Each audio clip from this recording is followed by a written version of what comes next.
días, amigos televidentes, muy buenos días. Qué bien que estamos aquí una vez más con ustedes, un día más, mientras que los males de toda índole nos atacan. Parece que resistimos y ganamos el espacio de existir. Hoy tenemos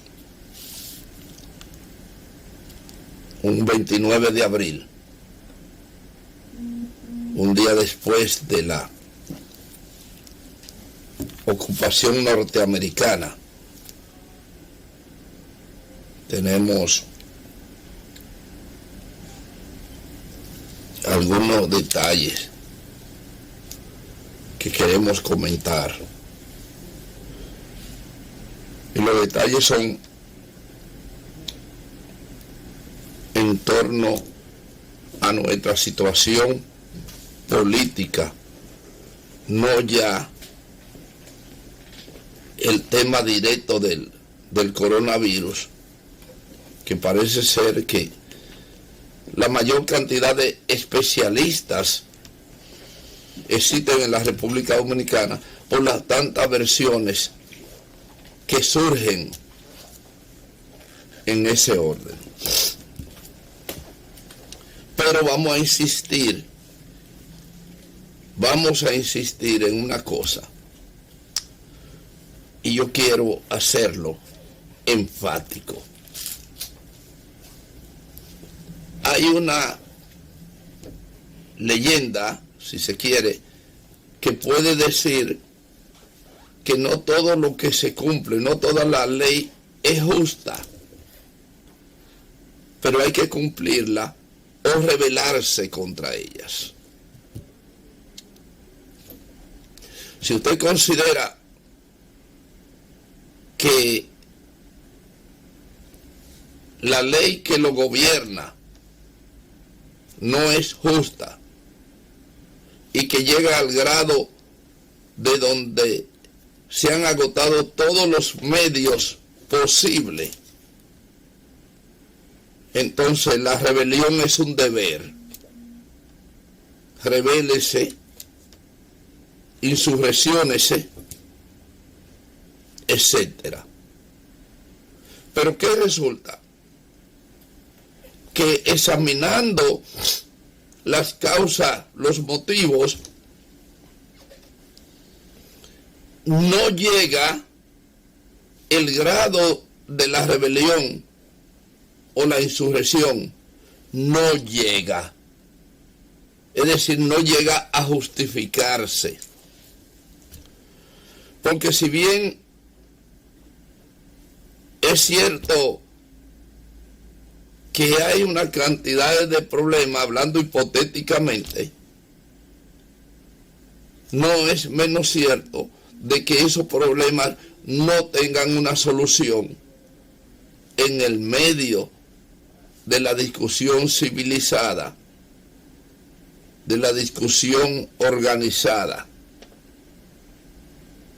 de una búsqueda pacífica a los problemas que de una manera u otra nos presionan, sin dejar descartada, vuelvo y digo, la insurrección.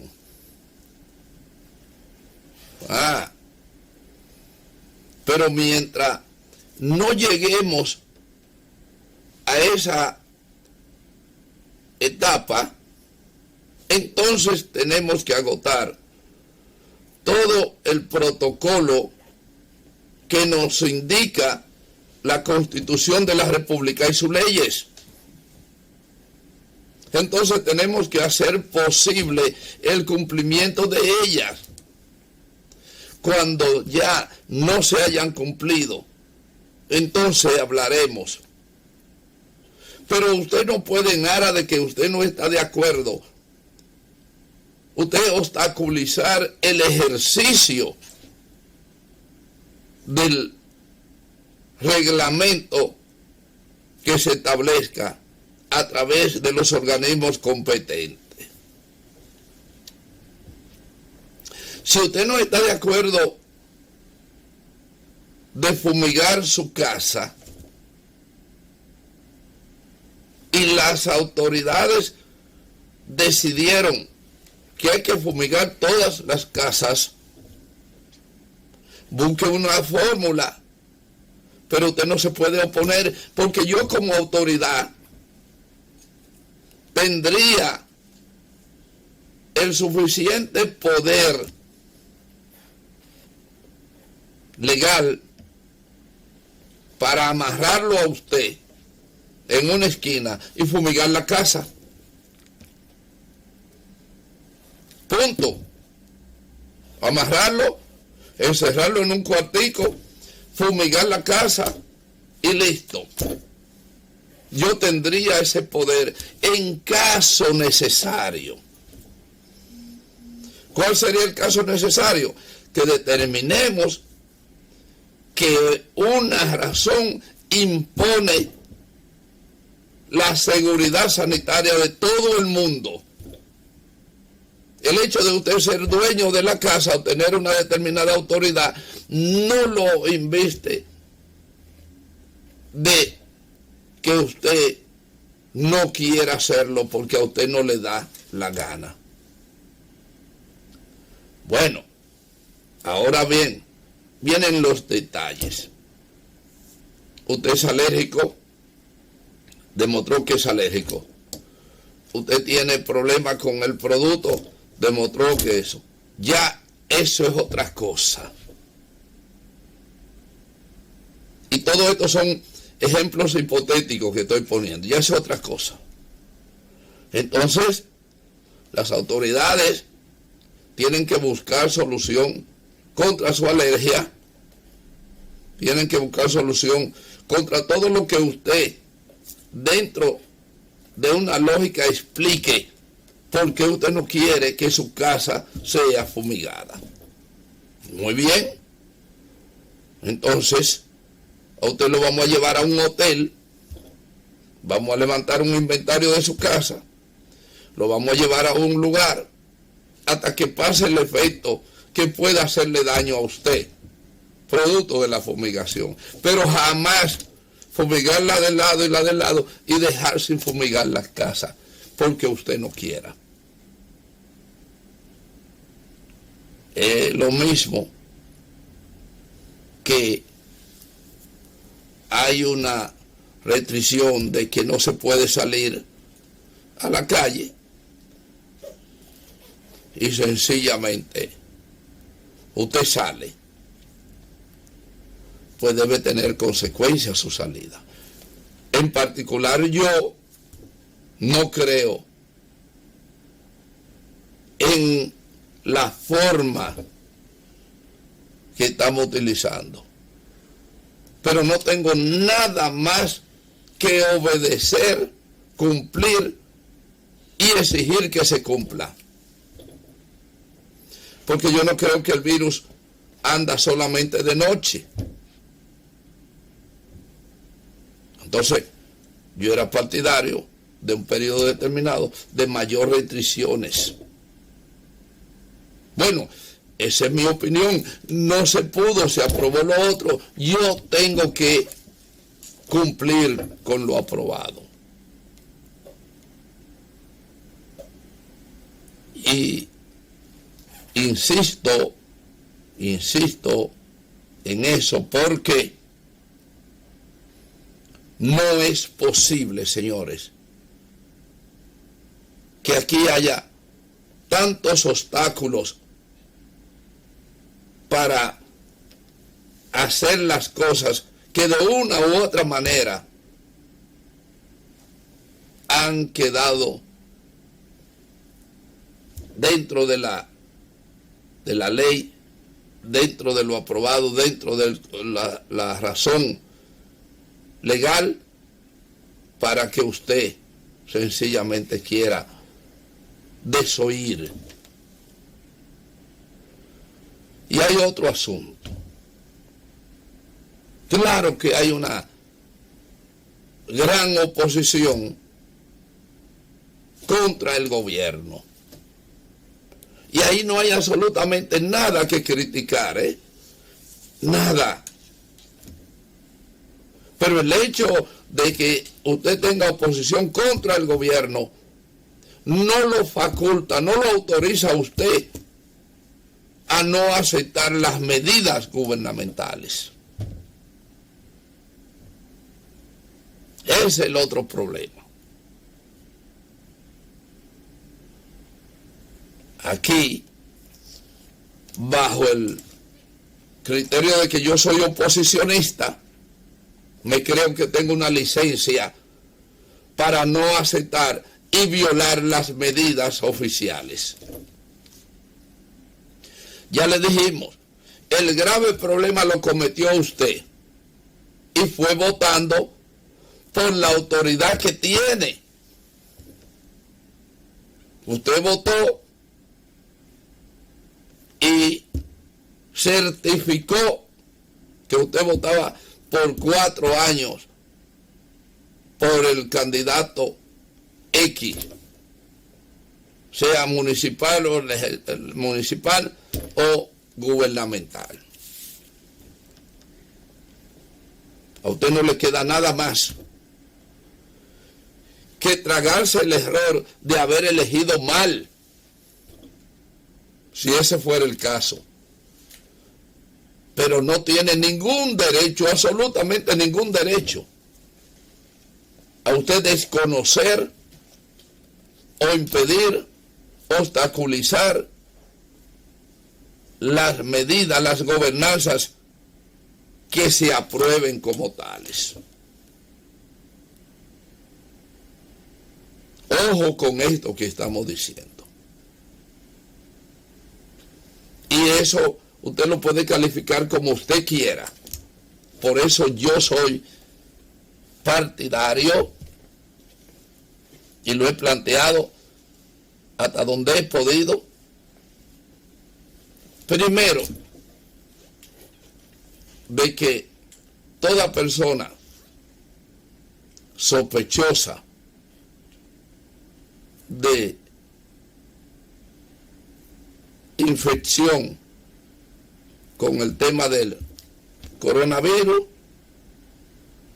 debía ir a un centro especializado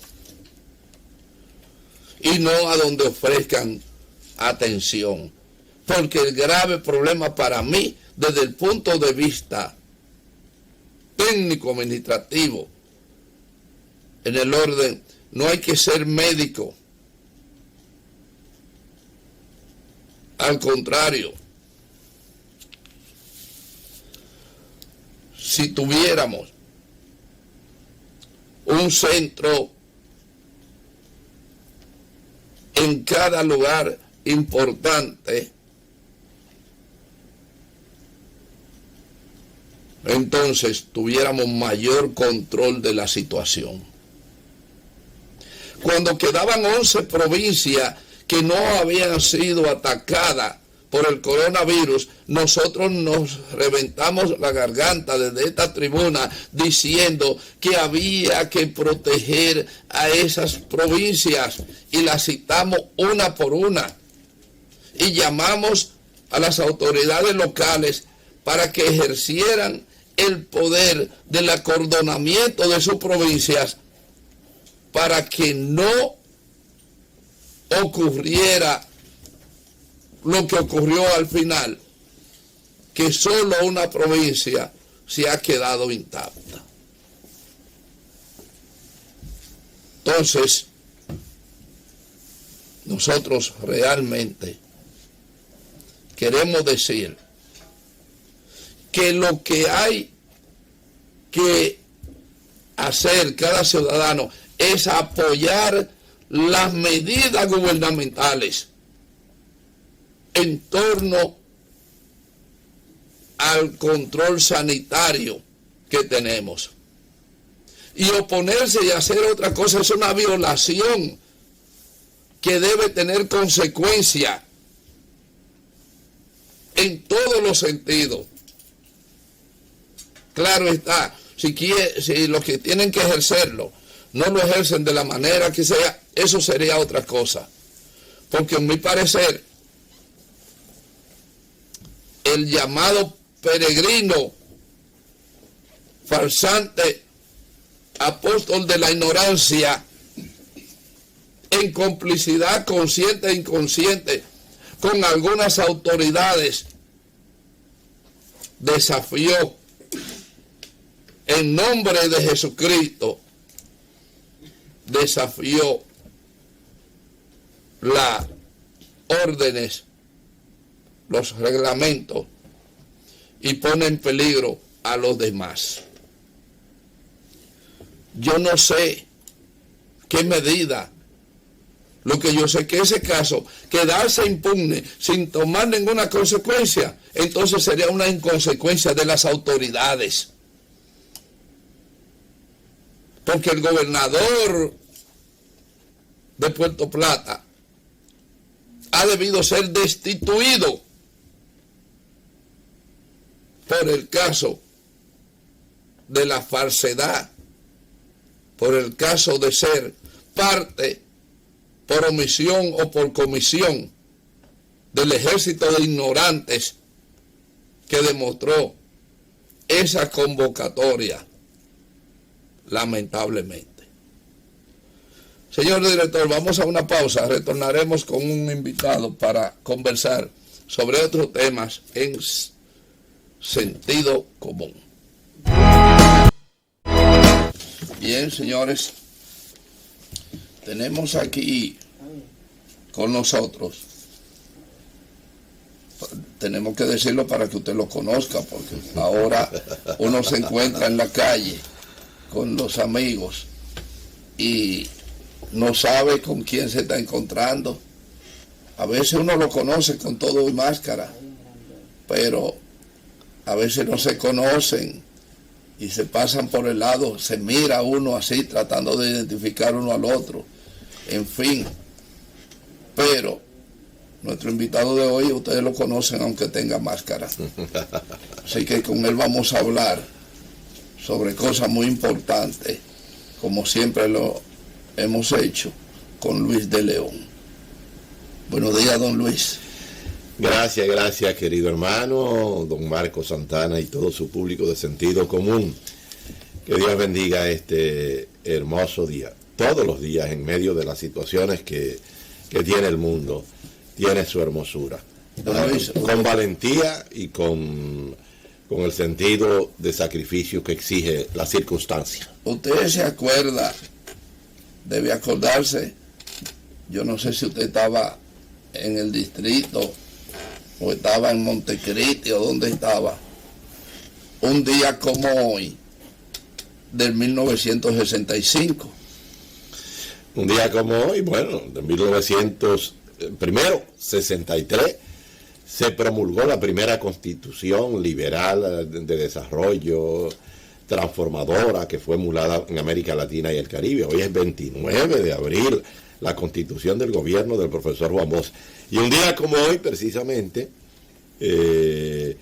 cumpleaños la compañera eterna, amiga, entrañable del profesor Juan Bosch, doña Carmen Quidiello, que hoy está cumpliendo 103 años. 103 años, doña Carmen Quidiello, viuda Bosch, que está ahí todavía en la residencia donde vivió el profesor Juan Bosch y vivieron ellos, en la Paseo de los Locutores 43, en el sector en Sánchez Evaristo Morales. Bueno, y un día como hoy, 29 del año 1965, a la sazón la Revolución de Abril, había comenzado ayer ya la segunda ocupación norteamericana. En el marco de esa situación, teníamos en el país una revolución ya de liberación nacional, porque la Revolución de Abril comenzó siendo una guerra intestina.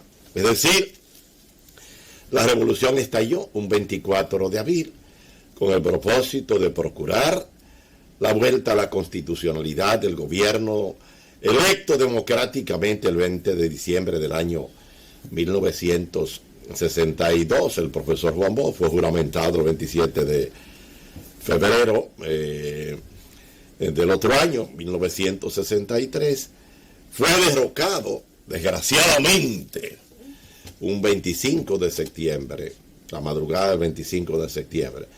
Y todo un pueblo encabezado por militares patriotas, constitucionalistas, como se le llama, y civiles patriotas,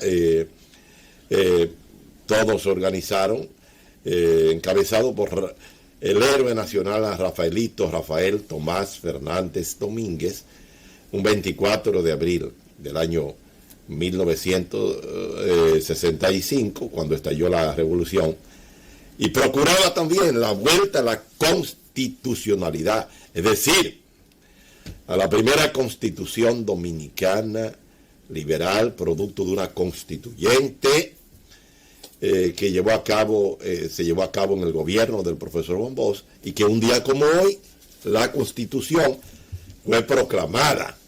Y como dije ya, repito, para los amigos televidentes, cumpleaños 103 de quien fue la primera dama del profesor del gobierno del profesor Juan Bosch, su esposa Carmen Quidiello Bosch. Y en el marco de esa situación estábamos inmersos ya en una revolución de la cual usted participó, fue activo, interesante, importante de ese proceso, porque usted estaba aquí en la capital. Yo estaba en mi amado Montecristi, mi pueblo de Guayubín, o mi campo de Juan Gómez, Guayubín, Montecristi. Bueno, y a propósito de eso, debo decirle de esos dos acontecimientos, nosotros como fuerza bochista del PLD hicimos una ofrenda floral el 24, viernes 24, al pie del busto del profesor Juan Bosch, que está en los jardines de la Casa Nacional. Eso fue el 24 de abril. Naturalmente, una ofrenda floral, guardando la distancia, el distanciamiento social. Unas 3 personas hicimos esta ofrenda floral. Pero no dejamos desapercibida una fecha histórica en la cual el profesor Juan Bosch estaba en el exilio, pero todo un pueblo se fue a una guerra intestina, procurando el gobierno más democrático, liberal, social, que puso en marcha los derechos fundamentales, que después se pusieron en marcha ahora en gran parte en la Constitución del 2010. Y de igual manera, ayer también hicimos una ofrenda floral, ya le doy la palabra.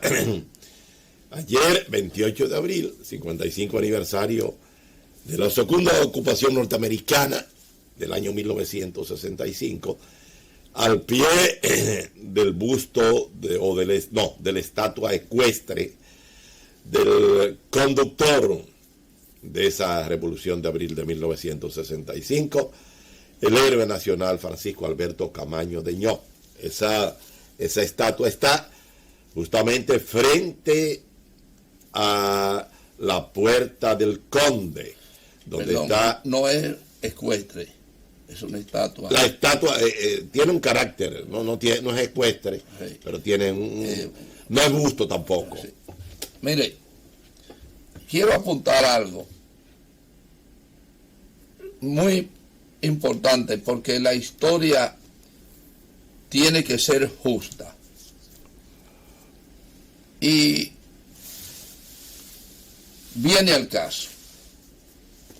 Las 2 figuras militares más destacadas en la Revolución de Abril, desde su gestación hasta su final, fueron Fernández Domínguez y Francisco Alberto Camaño. No es que no hubieran más, que no hubo más militares con mérito, pero ellos eran las dos figuras más destacadas porque venían del centro del trujillismo. Ambos padres fueron dos esbirros de Trujillo, que sus dos hijos renegaron a la mala conducta y reivindicaron el valor de la patria. Algunos de esos, y hago esta anotación porque quiero decir algo. Francisco Alberto Camaño, que fue un hombre militar represivo contra las manifestaciones populares,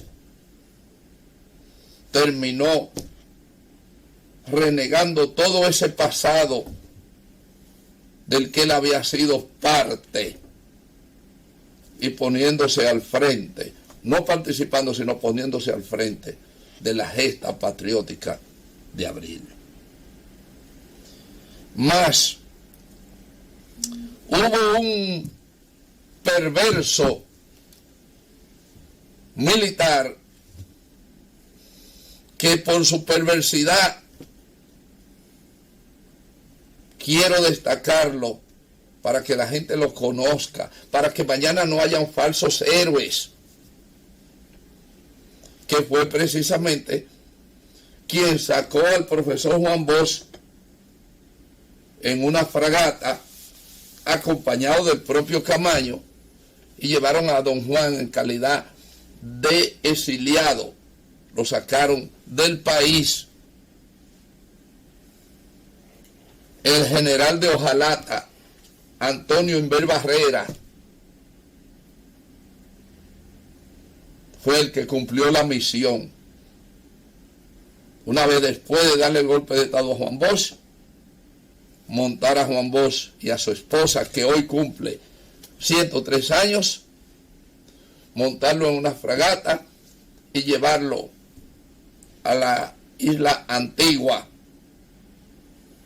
Y en ese viaje lo acompañó también Francisco Alberto Camaño. Es un dato histórico que refuerza la voluntad histórica, porque a pesar de todo eso y su vida como militar, Francisco Alberto Camaño Deñó dejó escrita de manera indeleble en materia positiva su nombre, su acción y todo. Mientras el otro villano, que nació como villano y como villano murió, el general de Ojalata, Antonio Inver Barrera, después de cumplir con todos los mandatos sucios, entre ellos ordenar a Pedro Bartolomé Benoit, un coronel sin ninguna connotación, para que firmara la carta de invitación para que los norteamericanos tuvieran la justificación legal de desembarcar e invadir a la República Dominicana. Quería hacer esa aclaración en ese orden, con el perdón de usted, don Luis. Y que fue Antonio Inver Barrera, fue después jefe del gobierno, del llamado gobierno de reconstrucción nacional. Claro. ¿Verdad? Representaba la parte oscura. Y persecutor todo el tiempo hasta que se murió de todos los movimientos progresistas manejados por los sectores más oscuros de la embajada norteamericana en el país. La historia es la historia. Bueno, yo decía ayer, don Marcos, ayer a propósito, ¿verdad?, de la fecha, decía que en el año pasado, en el verano del año pasado, la Universidad Sorbona de París, en su cátedra de Historia de las Américas, del Caribe, de Historia del Caribe, de las Américas, como llaman ellos, conocieron el tema en un simposio sobre la Revolución de Abril. y concluían que fue un acontecimiento singular en América y en el mundo, y una de las puntualizaciones era que había que estudiar cómo lo hicieron, cómo enfrentaron, cómo pudieron estratégicamente enfrentar al poder más grande en términos económico, militar, tecnológico del mundo, y hacían una comparación entre la primera ocupación norteamericana, que duró 8 años, y la segunda, que duró meses, ¿no? Que dicho sea de paso, perdón, como estamos dialogando, porque uno tiene que hacer periodismo educativo.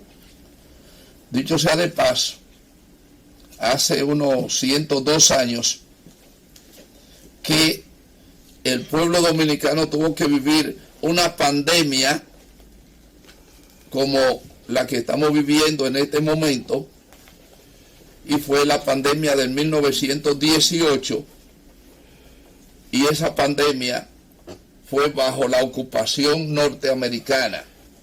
Mire qué dato, qué coincidencia, ¿eh? Así es. Es decir, la ocupación se produce en el 1916, la pandemia que nos azota es en el 18, y ellos abandonan el país, desocupan el país en el 24. Es decir, que la dirección de la dirección sanitaria de la pandemia del 18, que dejó aproximadamente, aunque bajo lista oficial unos 1.600, 1.500 tanto, pero probablemente fueron alrededor de 2.000 muertos. Aquí 50 millones en el mundo. Exactamente. Pero recuerden que para esa época la cantidad de habitantes dominicanos no llegaba al millón. El censo del 1920, se quedó en 800 y pico habitantes en la República Dominicana, de los cuales, de esa cantidad, aproximadamente 2.000 fueron víctimas de la pandemia llamada fiebre española o gripe española, que no era española, sino norteamericana. Entonces, señores, es para que ustedes vean, la misma medida que se tomaron en aquella época son las medidas que se están tomando en este momento. Queremos hacer eso cortito porque son edificadores, para que la gente sepa hasta qué modo, en ese sentido, nos favoreció sanitariamente la presencia de los norteamericanos en el país.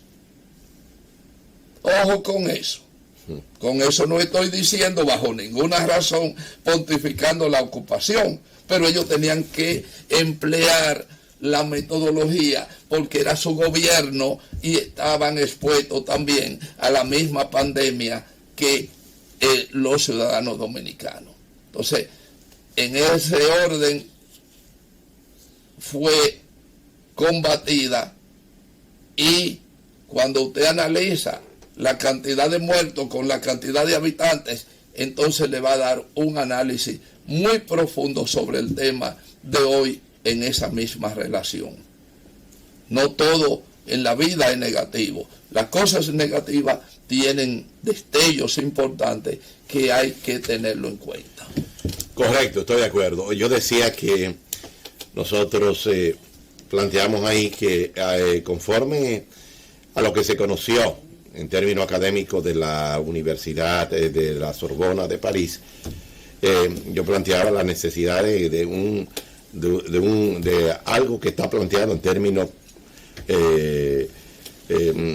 legal y que es una conciencia nacional, el establecimiento del Museo Revolución de Abril, que está concebido ahí donde funcionó el gobierno en armas del presidente Francisco Alberto Camaño Deñó, que es en la calle El Conde, donde está el edificio donde funcionó el gobierno. Yo recuerdo que la mayoría de los gobiernos, el gobierno cuando fuimos a Chile, tiene un museo de memoria Salvador Allende, refiriéndose a aquella etapa de desarrollo, de progreso que vivió Chile a partir del año 1970-73 en el siglo pasado, donde también se le dio un golpe de Estado, al igual que el profesor Juan Bosch, 10 años después, porque el golpe de Estado al gobierno del profesor Juan Bosch fue aquí, 1963, a Salvador Allende fue un 11 de septiembre del año 1973, y allá hay un museo, una edificación grande, que se llama Museo de Memorias, que es la memoria a Salvador Allende, que por cierto, hay un dato que ya nosotros lo hemos hablado, creo que aquí, donde yo leí sobre la base de la constitución del museo, dice que estaba inspirado en la constitución de 1960, el gobierno de Salvador Allende estaba inspirado en la constitución el gobierno de la constitución de 1963 del profesor Juan Bosch en la República Dominicana. Mire, en ese mismo contexto, usted conoce perfectamente el Faro a Colón.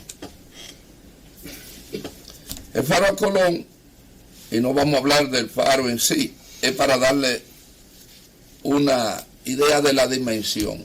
El Faro a Colón es un monumento grande que está situado en la parte este de la ciudad de Santo Domingo. Yo no sé exactamente cuánto costó o cuánto podía costar un monumento parecido a ese tamaño. Y yo quiero decir, el edificio Copelo en la calle El Conde debe ser una estación museográfica de las informaciones. Pero el monumento constitucionalista, porque hay que decir que el acontecimiento histórico más grande en la República Dominicana, señalando dos acontecimientos, la independencia, sin la independencia no habría República Dominicana, entonces esa parte, y la restauración en otra. En cada uno de la época, el acontecimiento de mayor trascendencia en toda la historia de la existencia es el movimiento constitucionalista. Por la época, por la dimensión, fue un impacto mundial que tuvo el acontecimiento constitucionalista. Por lo tanto, todos los gobiernos que pasaron y que han pasado y que pasarán tienen una consecuencia de eso, incluyendo el de Balaguer y el de Danilo Medina y en lo que falten. Entonces, aquí ha debido y se debe construir un monumento más grande que el Faro a Colón, que se llama el Movimiento de la Constitución, donde se establezca allí un centro de facultad de estudio y de investigación de ciencias sociales para que sirva para todo el tiempo a la República Dominicana.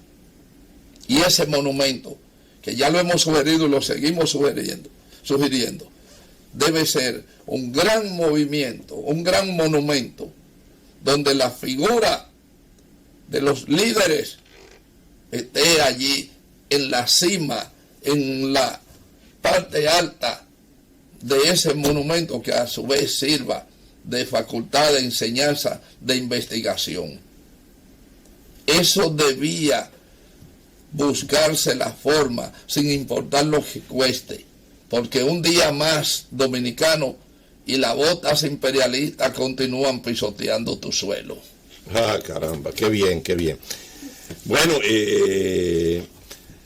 don Marcos, la historia no se puede olvidar.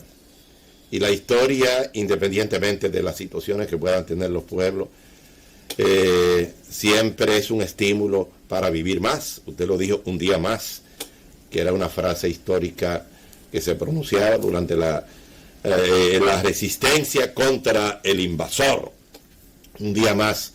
Y entonces un día más nosotros planteamos que la valentía en ese monumento debía estar Luis Acosta Tejeda, entre otros. Tremendo, que era la voz de oro. Exactamente. Que pronunciaba esa frase histórica, entre otros. Bueno, y nosotros decíamos que a propósito de ese acontecimiento, debía, en el marco de la situación en que se encuentra el mundo y la República Dominicana, con esta terrible pandemia, enemigo invisible, enemigo silencioso, como lo llama la gente, llamamos a los dominicanos a quedarse en casa y a resistir como lo hicieron Camaño y sus hombres y el pueblo. Porque la verdad es que enfrentarse a un enemigo tan poderoso, tan grande, hay que tener la dignidad tan grande como la tuvo Juan Pablo Duarte para luchar por la independencia nacional, o la dignidad de Gregorio Luperón y todos sus hombres que lucharon por la restauración de la República después que la nación dominicana había perdido su independencia al anexarla a España, aunque fuimos descubiertos por España. Y en el marco de este momento nacional, nosotros creemos que cuando decimos tener la valentía de Camaño y sus hombres, de Juan Bosch y sus hombres, estamos hablando de la necesidad de que los dominicanos tomemos conciencia en este momento muy especial de preservarnos, de mantener el aislamiento, de sostener la mascarilla, porque este es un proceso ya cuyo aplanamiento de la curva está llegando y que es una situación que también todos los pueblos del mundo, de Europa, de Asia, están en un proceso prácticamente de aplanamiento. Es un proceso, es una situación altamente lamentable, preocupante, porque cuántas vidas se han ido, cuántas vidas y cuántas personas están enfermos, muy duro. De manera que reivindiquemos estas dos fechas y reivindiquemos la Constitución de 1963, que un día como hoy fue proclamada. Don Luis, nos quedan exactamente, apretadamente 3 minutos. El tiempo ha volado. Aproveche esos 3 minutos para que usted diga de las muchas cosas que faltan y vamos a ver si usted llega a un programa que lo comencemos a abrir para hablar de muchas cosas que quedan.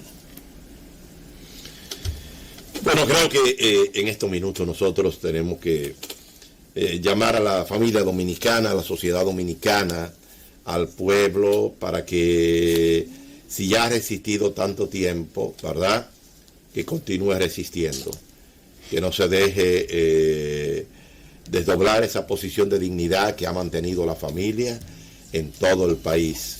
Resulta pues que al final generalmente mucha gente se desespera y confunde el momento. Debe dejarse guiar por las autoridades y nadie que quiera pescar en río revuelto, como estamos viendo en esto, como ocurrió en Puerto Plata, porque eso fue una acción, como ya nuestro querido amigo y gran politólogo y comunicador Marcos le comunicó a ustedes, fue parte de una conjura, aunque no sean los culpables, no han sido todavía no han sido enjuiciados o castigados o llevados, pero realmente aquello fue una cosa de loco, una cosa absurda, una cosa sin juicio, en nombre de un Dios que no existe, que un personaje cogiera las masas. Eso, y si hubiera sido una confrontación, ¿qué hubiera sido? Ahí se hubiera matado todo, ¿no? Aquello queda, creo que en el marco de esta crisis, como esa huella negra que se produjo en esta situación de lucha en donde vimos que se llevó a mucha gente incauta en términos religiosos, movilizado por esa situación. Advertimos a la familia que vive en los sectores más empobrecidos a que mantengan la paciencia, la calma. Esto está pasando y va a pasar. A que nadie se desenfrene, a que nadie salga sin la mascarilla, a que conserven el distanciamiento, a que la gente en la familia también contribuya a que los padres, las madres, los hermanos, a que nadie vea como que todo pasó, porque hay mucha gente que está saliendo como si ya todo ha terminado, sobre todo a partir de eso de Puerto Plata y algunos acontecimientos que observamos. Y agradezco entonces pues a usted y a su público de sentido común, después de tantos días, volver aquí a su programa, que es parte de la casa habitual de uno. Muchas gracias. Buenos días. Gracias a usted, don Luis. Indudablemente dejamos abierta toda para que usted podamos seguir. No hablamos de política directa, no hablamos de educación que viene. Yo quisiera ver cuándo usted pueda venir aquí para comprometerlo a que hablemos de el tema de educación, interrumpido por esta situación. La otra semana estamos aquí con Dios mediante. Ya estaremos. Así que lo oyeron de él mismo. La próxima semana esperen que don Luis estará aquí hablando ya sobre esos temas que hoy, por razones de emoción y de tiempo, no nos fue posible. Será hasta entonces cuando estaremos con ustedes en una entrega más de sentido común.